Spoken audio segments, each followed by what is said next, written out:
Hey, Coach, Zion Branch got in third down last week. He's played a little bit of nickel, a little bit of free safety. Where do you see his best role in this defense? Yeah, we're working, as you mentioned, at several different spots, and by and large, especially with a young guy, when you do that, you're doing it for, as I talk to him, we're doing it for a reason.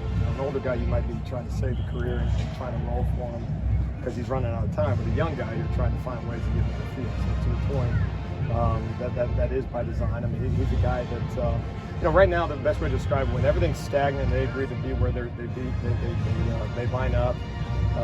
Zion's very functional and the guy we get excited about. The problem is, as I tell these guys, they don't seem to tell us when they're going to stay put and when they're going to motion and what formations they're going to give us. So that's just part of being a defensive player and a young player. And there's just added, clutter in some of those things, and like most young guys. And he's probably on the plus side in terms of his ability to process and all those things. He's a big physical talent.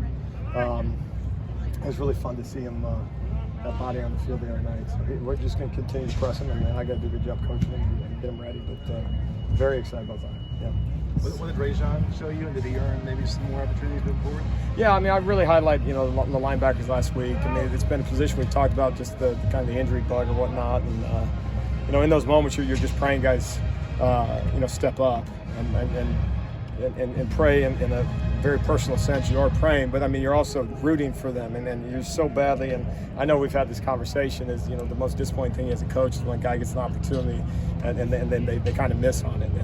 And I was pleased with his ability to get guys lined up. There's a lot for the linebackers. I mean, it's just in college football now. You're 20-some odd formations a game, and there's so many moving pieces. And you mentioned safeties, but linebackers are the same thing. You're constantly in conflict. You're constantly talking. And so it's not just as simple as running downhill and taking on a fullback, like it would have been 20 years ago. So, for a guy to get an opportunity like that and kind of run the show and then, make some plays along the way, him and Shane, and obviously Shane has the experience where Trajan doesn't. But was pleased with those guys stepping up.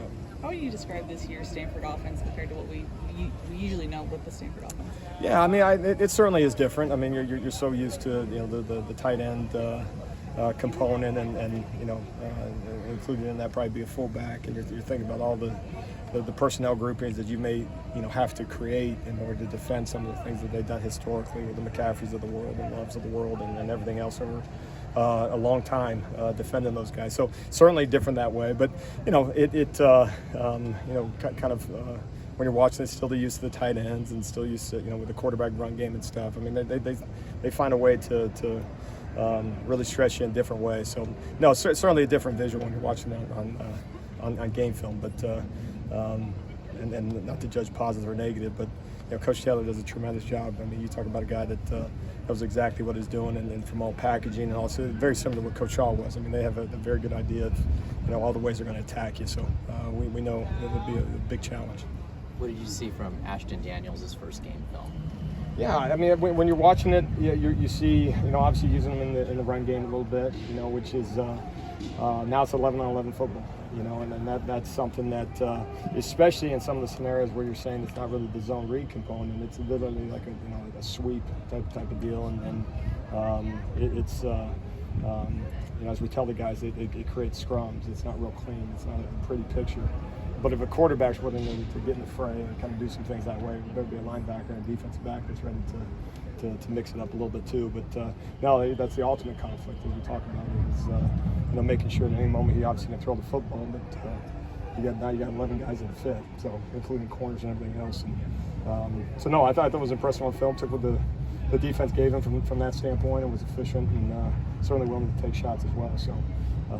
Like all quarterbacks, they get better every week just as they get game reps. So we'll see the next version of them compared to last week. What was your assessment of the rush lanes on Saturday?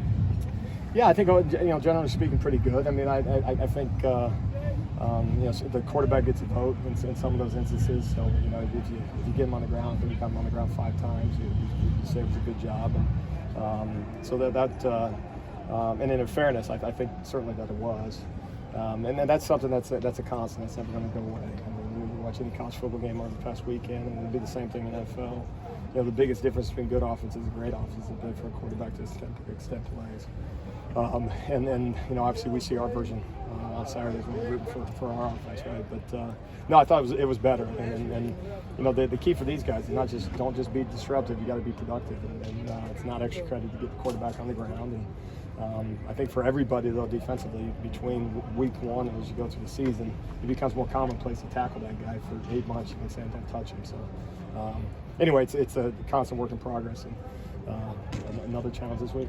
What do you tell Tackett after targeting the penalty? I know he's an aggressive player, but Yeah, I mean, I'd probably get it out of his system now, and we can get a chance to coach him. There's no, malice on his part. I mean, he plays the game a certain way, and so obviously you don't want to, gear anybody back. At the same token, we got to be smart. It's a great visual for everybody, and making sure that you go low, put pads on people. And generally speaking, in any instance, we're saying certainly we don't want to go high. As a general statement, that's a good recipe for missing a tackle. There's a second or third guy in. Oh my goodness, when we want to punch at the football. I myself violent uppercut would be a little bit better than violent. And I don't mean at the guy's face. I mean as a football. I got to preface that with Tackett, but that's kind of understand how to finish the play. I absolutely don't. That doesn't take away the attacking piece, but we obviously got to be smart. We can't lose guys like that. going into Pac-12 play, obviously this past weekend, the conference kind of showed, what kind of explosive offenses they have with Colorado and Washington. What's the challenge for the defense kind of going into this stretch, and where you see kind of the toughest tasks, I guess? Yeah, I think across the board, and obviously quarterbacks. I'm sure they're all over the country. I'm not studying everybody, but I'm not sure there's a conference that probably stacks up top to bottom. And I mean, you can judge it by name recognition, but I actually need like turning on the film and watching them. Guys that played a lot of snaps, generally speaking.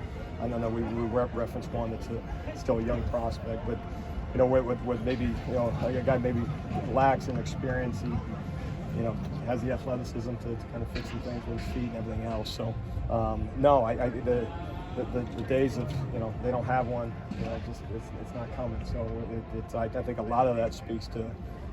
If you got a quarterback, you got a shot, and if you don't, you're going to have some struggles. And so it seems like everybody in the conference has one, so fun to be a quarterback. Thank you, Coach Grinch. All right.